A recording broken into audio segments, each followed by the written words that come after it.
بسم الله الرحمن الرحيم. اللهم صل على محمد وآل محمد. اللهم إني أسألك برحمتك التي وسعت كل شيء وبقوتك التي قهرت بها كل شيء وخضع لها كل شيء وذل لها كل شيء، وبجبروتك التي غلبت بها كل شيء،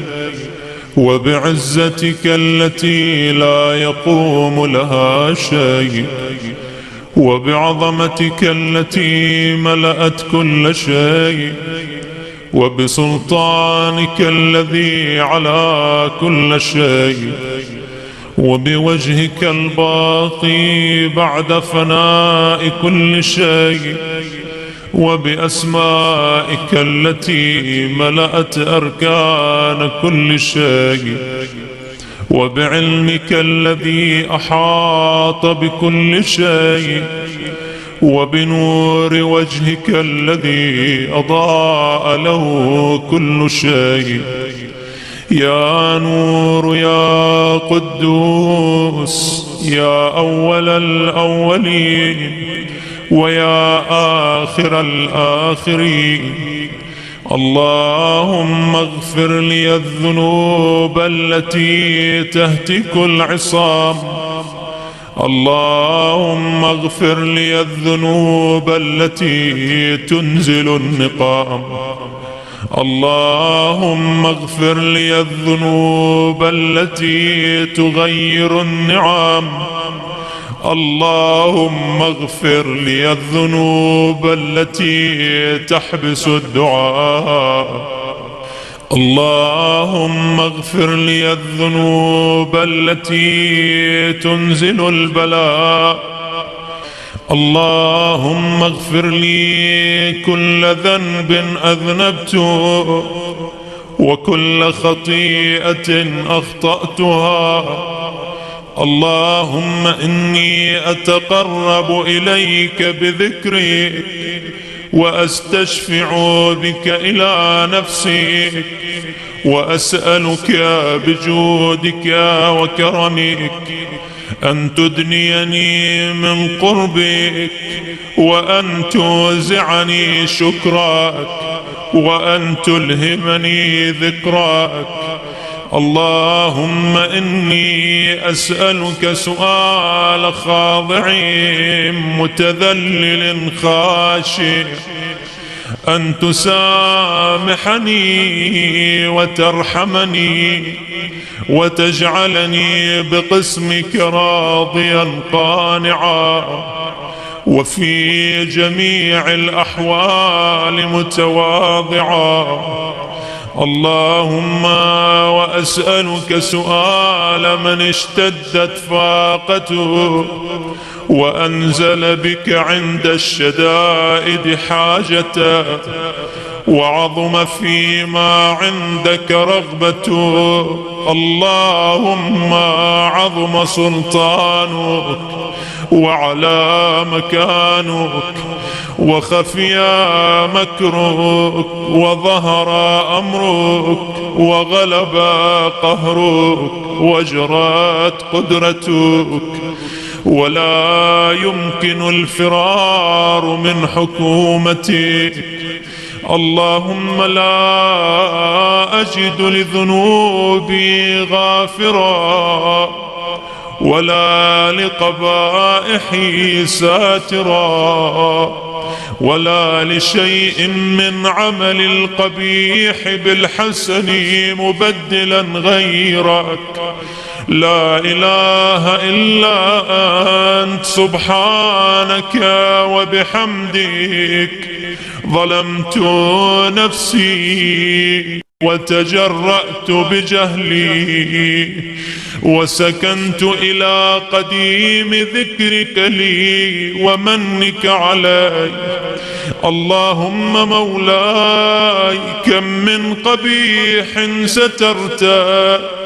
وكم من فادح من البلاء أقلت، وكم من عثار وقيت، وكم من مكروه دفعت، وكم من ثناء جميل لست أهلا له نشرت. اللهم عظم بلائي وأفرط بي سوء حالي،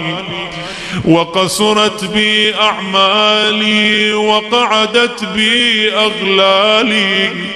وحبني عن نفعي بعد آمالي، وخدعتني الدنيا بغرورها ونفسي بخيانتها ومطالي يا سيدي. فأسألك بعزتك ألا يحجب عنك دعائي سوء عملي وفعالي، ولا تفضحني بخفي ما اطلعت عليه من سري، ولا تعاجلني بالعقوبة على ما عملته في خلواتي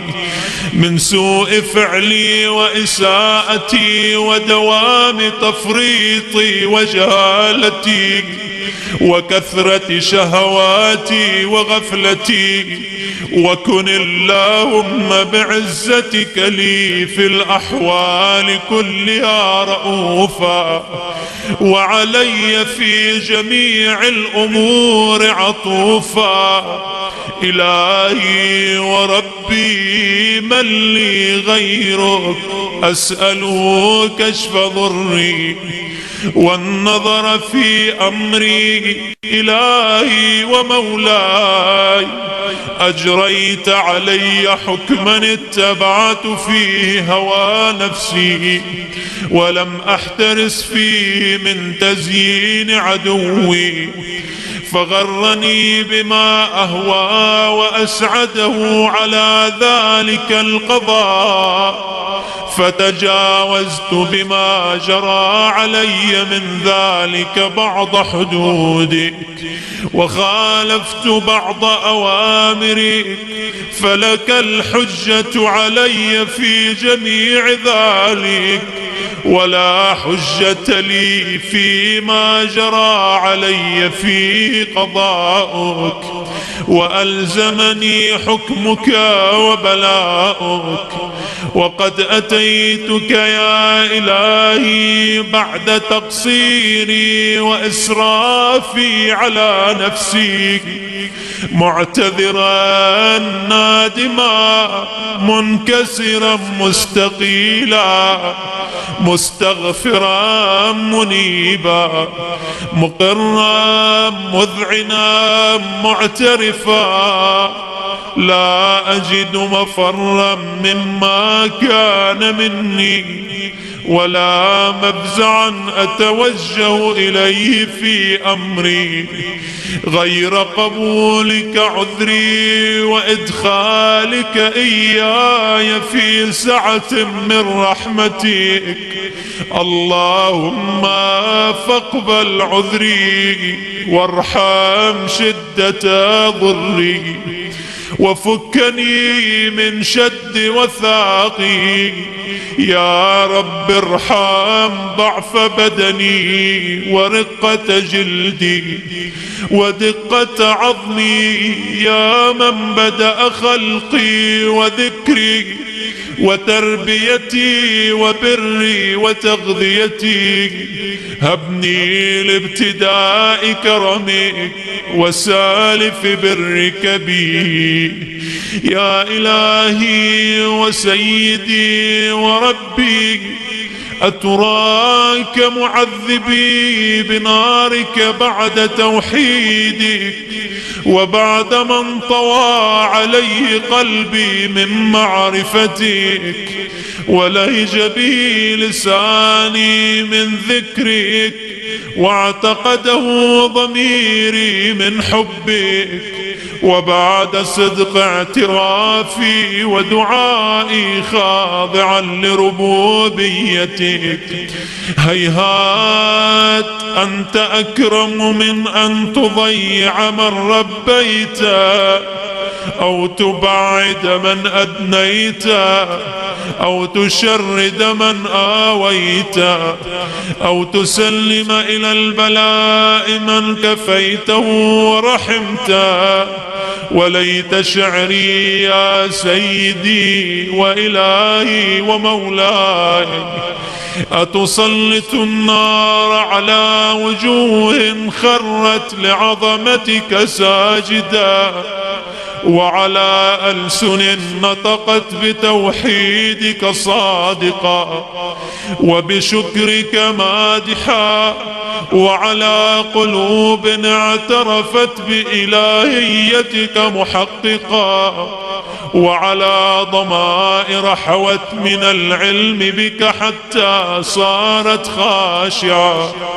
وعلى جوارح سعت إلى أوطان تعبدك طائعا، وأشارت باستغفارك مذعنا. ما هكذا الظن بك ولا أخبرنا بفضلك عنك يا كريم يا ربي، وأنت تعلم ضعفي عن قليل من بلاء الدنيا وعقوباتها وما يجري فيها من المكاره على أهلها،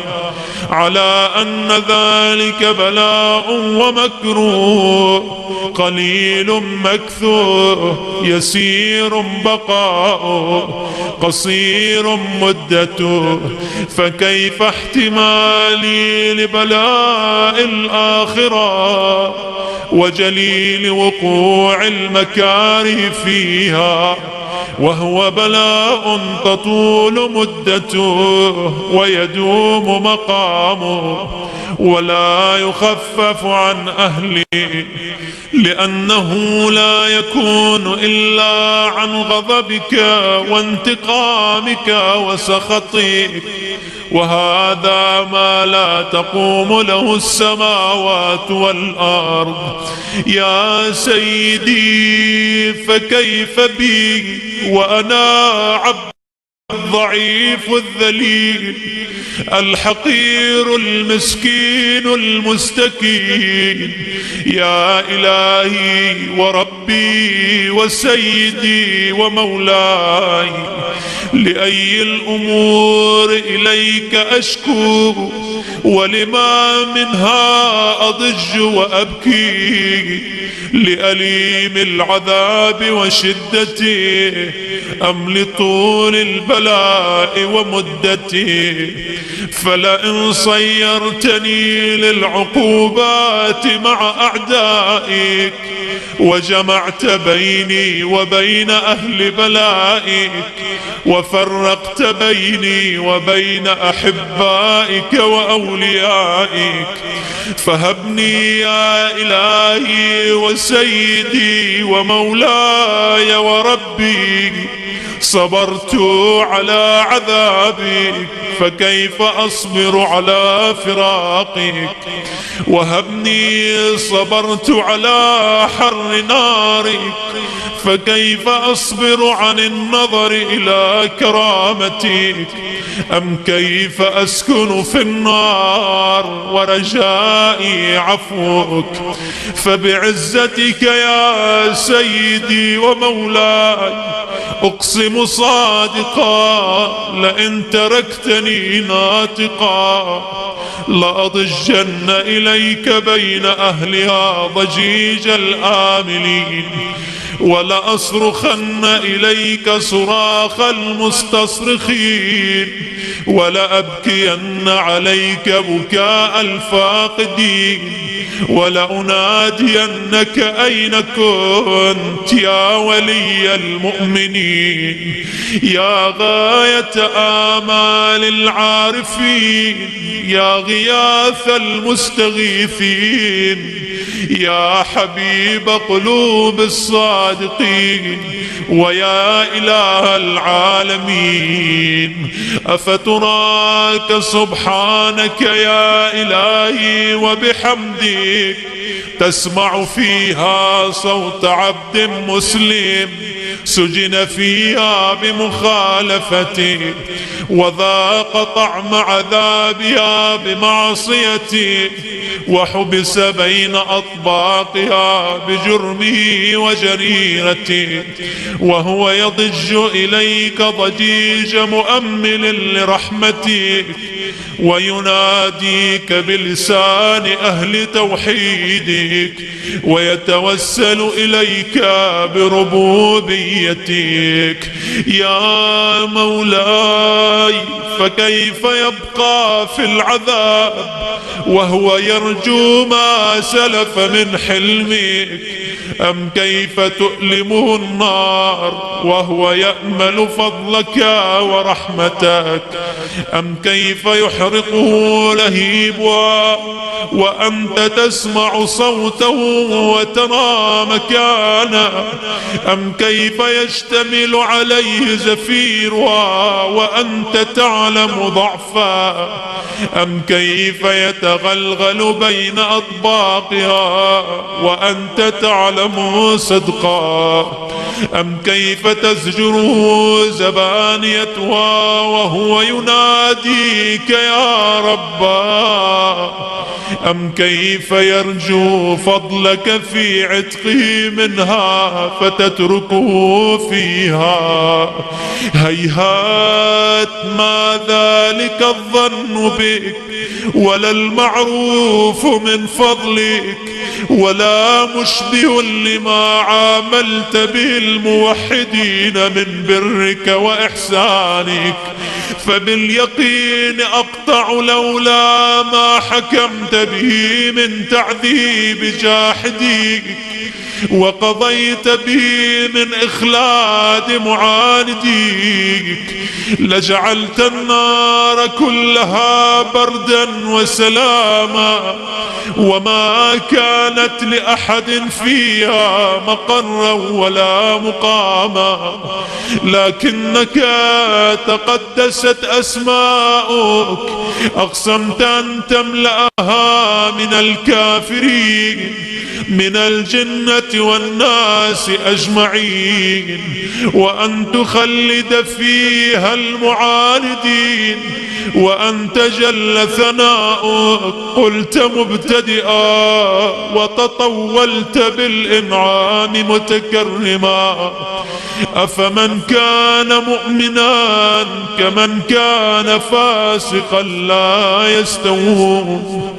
إلهي وسيدي فأسألك بالقدرة التي قدرتها وبالقضية التي حتمتها وحكمتها وغلبت من عليه أجريتها أن تهب لي في هذه الليلة وفي هذه الساعة كل جرم أجرمته وكل ذنب أذنبته وكل قبيح أسررته وكل جهل عملته كتمته أو أعلنته أخفيته أو أظهرته وكل سيئة أمرت بإثباتها الكرام الكاتبين الذين وكلتهم بحفظ ما يكون مني وجعلتهم شهودا علي مع جوارحي وكنت أنت الرقيب علي من ورائهم والشاهد لما خفي عنهم وبرحمتك أخفيت وبفضلك سترت وأن توفر حظي من كل خير تنزل أو إحسان تفضل أو بر تنشر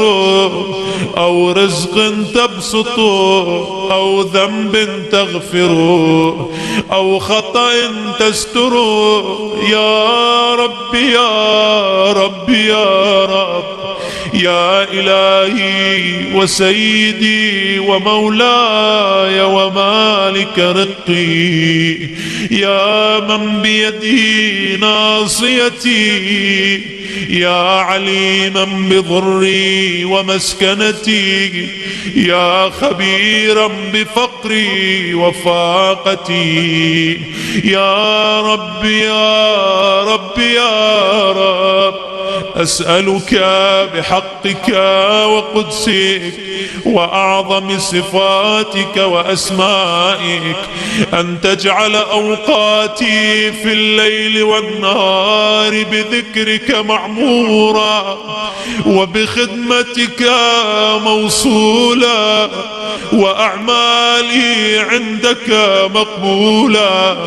حتى تكون أعمالي وأورادي كلها وردا واحدا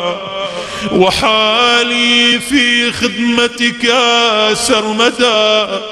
يا سيدي يا من عليه معولي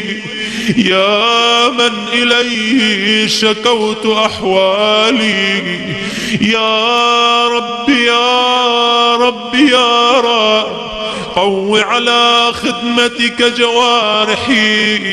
واشدد على العزيمة جوانحي وهب لي الجد في خشيتك والدوام في الاتصال بخدمتك حتى أسرح إليك في ميادين السابقين وأسرع إليك في المبادرين وأشتاق إلى قربك في المشتاقين وأدنو منك دنو المخلصين وأخافك مخافة الموقنين وأجتمع في جوارك مع المؤمنين اللهم ومن أرادني بسوء فأرد ومن كادني فكيد واجعلني من أحسن عبيدك نصيبا عندك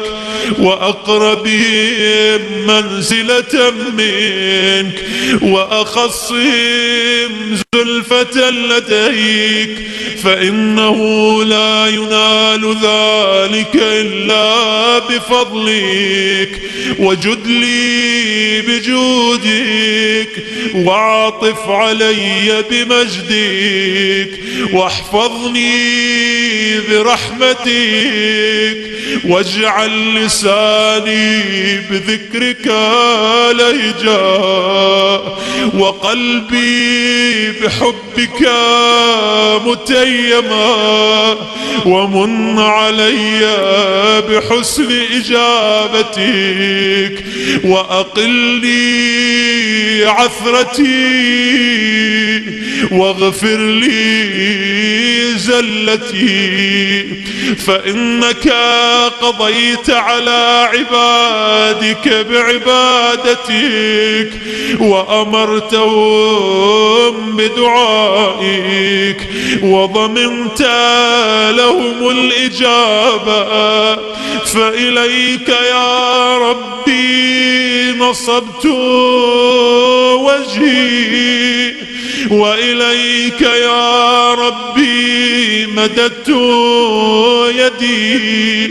فبعزتك استجب لي دعائي وبلغني مناي